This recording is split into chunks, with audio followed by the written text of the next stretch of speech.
नमस्कार, आप देख रहे हैं बीएमएस न्यूज विपिन पांडे के साथ। हिंदुओं ने देखा 440 साल पुराना आदि विश्वेश्वर का वैभव।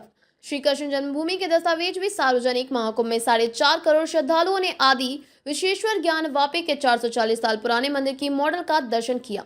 साथ ही ज्ञानवापी की मुक्त का संकल्प लिया। वहीं त्रिवेणी के तट पर श्री कृष्ण जन्मभूमि के दस्तावेज और ध्वंस की तस्वीरें भी श्रद्धालुओं के सार्वजनिक की गई। प्रदर्शनी में प्रदर्शित मंदिर के दस्तावेज और तस्वीरों को 6.5 करोड़ से अधिक श्रद्धालुओं ने देखा है। श्री आदि महादेव काशी धर्मालय मुक्ति न्यास की ओर से 1669वें ध्वंस किए गए श्री आदि विश्वेश्वर मंदिर ज्ञानवापी का मॉडल देश और दुनिया भर के सनातनी हिंदुओं के दर्शन के लिए सेक्टर 19 में रखा गया था। 17 जनवरी से 18 फरवरी तक 4.5 करोड़ श्रद्धालुओं ने मंदिर के इस मॉडल को देखा और नमन किया। ज्ञानवापी के मॉडल के साथ ही वर्तमान समय की तस्वीरों को भी लगाया गया था। इसके साथ ही ASI के सर्वे के दौरान मिले प्रतीक चिन्हों को प्रदर्शनी के जरिए दर्शाया गया। न्यास के डॉक्टर रामप्रसाद सिंह ने बताया कि मंदिर के मॉडल और प्रदर्शनी के जरिए 1669 में आदि विश्वेश्वर ज्ञानवापी मंदिर की असली स्थिति से श्रद्धालुओं को रूबरू कराया गया। ज्ञानवापी के सर्वे के बाद तस्वीरों के साथ ही 1669 में ध्वंस के पहले ज्ञानवापी के असली स्वरूप को महाकुंभ में हर किसी ने देखा। ज्ञानवापी में मिले शिवलिंग, दीवारों पर देवी देवताओं के चित्र, सनातन मंदिरों की नक्काशी को भी दिखाया गया। इसके साथ ही सन 1585 में निर्मित मंदिर के नक्शे को भी आम श्रद्धालुओं के लिए रखा गया था।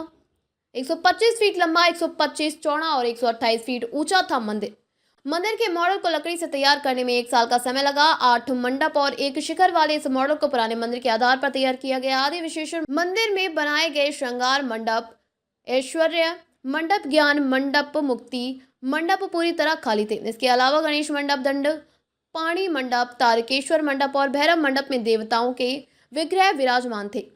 मंदिर के मूल मंडप के नीचे गर्भगृह था, जिसमें भगवान शिव के प्रतिरूप का भव्य शिवलिंग विराजमान था। मंदिर का मुख्य प्रवेश द्वार पश्चिम में उत्तर नंदी, पूर्व में प्रवचन कक्ष तथा दक्षिण में गर्भगृह स्थित शिवलिंग पर चढ़ाए गए जल निकासी के वर्तमान में ज्ञानवापी कूप कहा जाता है। मंदिर के नीचे एक बेसमेंट है, जिसे तहखाना कहा जा रहा है। इसकी गहराई 7 फीट है। इसको बनाने के लिए अलग अलग ग्रंथों पुस्तकों का अध्ययन किया गया। पहली बार महाकुंभ में जन्मभूमि से जुड़े दस्तावेजों और तस्वीरों को किया सार्वजनिक।